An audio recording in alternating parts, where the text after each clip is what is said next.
Muy buenas a todos, hoy tenemos nuevo vídeo y hoy volvemos con un vídeo competitivo, ¿vale? Hoy no va a ser ni FUT Champions, no va a ser plantillas, no va a ser tácticas, va a ser puro competitivo. Hace unos meses, 2 exactamente, os subí la primera semana de la Masters, donde participamos los 20 mejores equipos del mundo y donde en esa primera semana acabamos como primeros. Entonces, hace unos días, hace unas semanas, volvimos a Londres para jugar la segunda semana, cerrar esa fase de grupos, donde el objetivo era quedar al menos segundos para pasar a cuartos de final, que se jugará en enero. Así que bueno, teníamos el grupo de la muerte, estábamos en el grupo, como ya sabéis, de Dux, estamos en el grupo de Team Falcons, que es el equipo de Endosari, en el Fnatic de Tech y en Atlanta de Pablo Neto y Young, ¿vale? Nosotros somos Tuga y Andoni, el año pasado fuimos campeones del mundo y este año pues queremos en cada competición ser otra vez los mejores. Así que bueno, vamos a ver cómo ha ido esta semana. La verdad que muy buenas sensaciones en la primera, 2 contra 2, cuentas abiertas, gameplay muy diferente al que jugamos en casa porque es algo más lento, un poco más pesado. Así que bueno,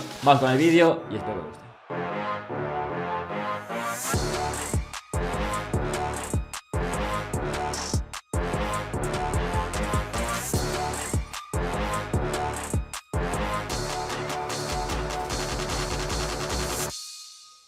As in store in terms of where these teams sit at the moment, like we mentioned, Movistar Riders, they're sitting at the top. Maybe they do like Labelle. Maybe more serious, a little more intense. That was Falcons. Everyone's had more time with the game now.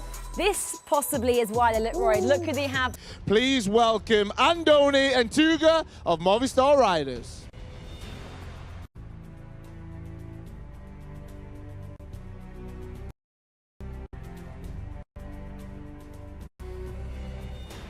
Next, it's the team.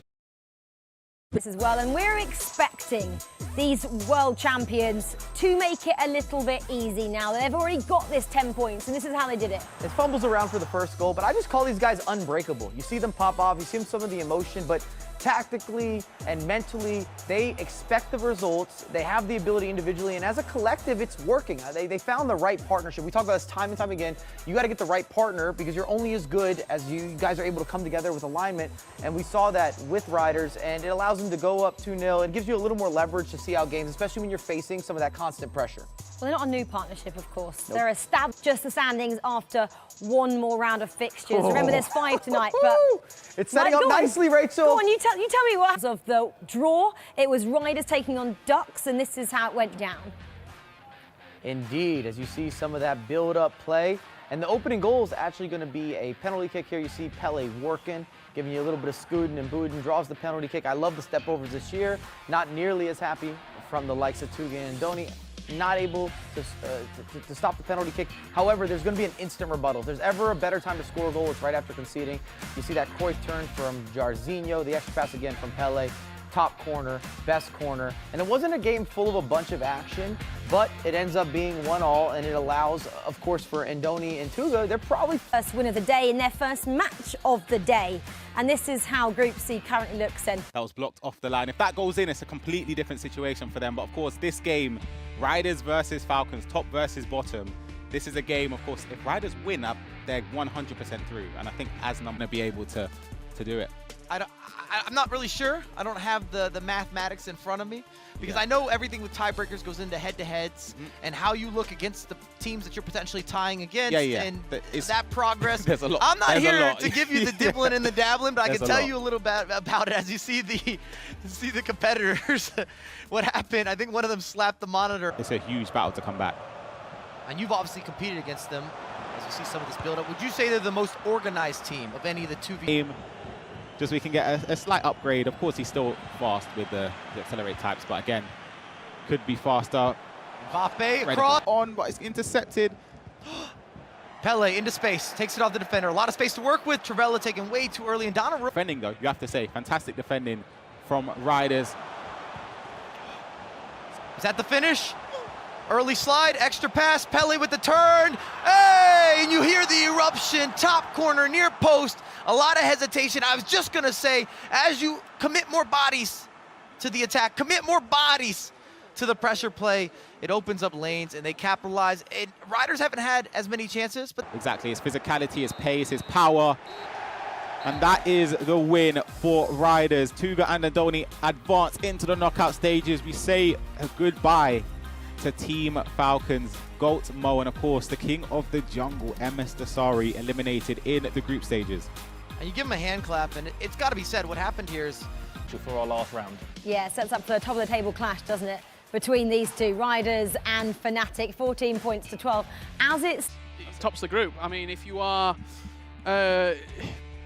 Riders, I'll be completely honest, I didn't know whether we were going to see the team to get the results you need, and it just wasn't meant to be on the day for Ducks, for Atlanta United, and for Team Falcons. But for these two teams, they want to win because coming first, great bit of skill with the elastical position you are, in the groups going into the knockouts. It doesn't necessarily mean you're going to be favourites, in my opinion. Group B has a lot of fantastic teams that they could come up against. So again, you're just trying to play for pride, and of course just give yourself as much of a chance going into the knockouts. Look at the feet. Somehow the ball just stuck to Mbappe there. It was a great piece of skill move. Yes, one or two times it may have been matches and the practice games. Have you seen a notable improvement? Chance here for Mbappe. Good save from goalkeeper. Group of death. Last 7 minutes remaining in this one as Tex fancies another Travella. And very even. Are you looking at time finishing that Travella from that angle, or do you not need to? Chance! What a save from Donnarumma again. He's got the skills. Oh. Added time of 1 minute. That will do us in Group C, and we can confirm that both of these two teams will be on the way to knock out FIFA in the EA Sports Cup. It will be more excitement though for this team on your screen in Movistar Riders. They top the group.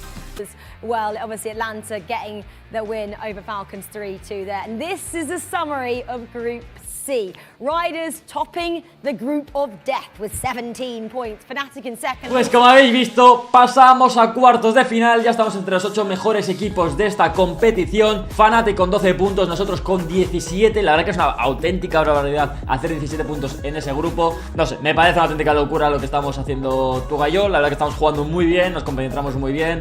Y bueno, la verdad que encima con Tech hubo algo de polémica porque la primera semana dijo que para ser campeones del mundo no éramos tan buenos. Y bueno, pues esta semana hemos tenido que... Así que bueno, chavales, 17 puntos, pasamos a cuartos. Si queréis de verdad que haga un vlog, si veo que este vídeo tiene apoyo, porque el primero lo hice un poquito en modo vlog, solo un poquito para ver cómo funcionaba, y la verdad pues que no tiene muchas visitas. Entonces yo como el competitivo sé que a muchos no se acaba, o sea, sé que a muchos os encanta, pero sé que a la mayoría entráis a YouTube para ver consejos para que mejoréis vosotros, para aprender. Entonces pues bueno, competitivos aprende mucho porque se utilizan todas las mecánicas que están machetadas en FIFA, así que yo creo que también es útil. Y además la competición y conocer a otros pro players creo que también es bastante bonito. Así que bueno, chavales, espero que os haya gustado el vídeo, dejad un buen like, suscribiros para más. Nos vemos el 15 de enero jugando los cuartos de final, ya os iré anunciando tanto por Instagram como por Twitter para que estéis atentos, hará en el Twitch de EA Sports. Así que nada, muchas gracias, vamos a por más y espero que os haya gustado. Chao, chao, os quiero.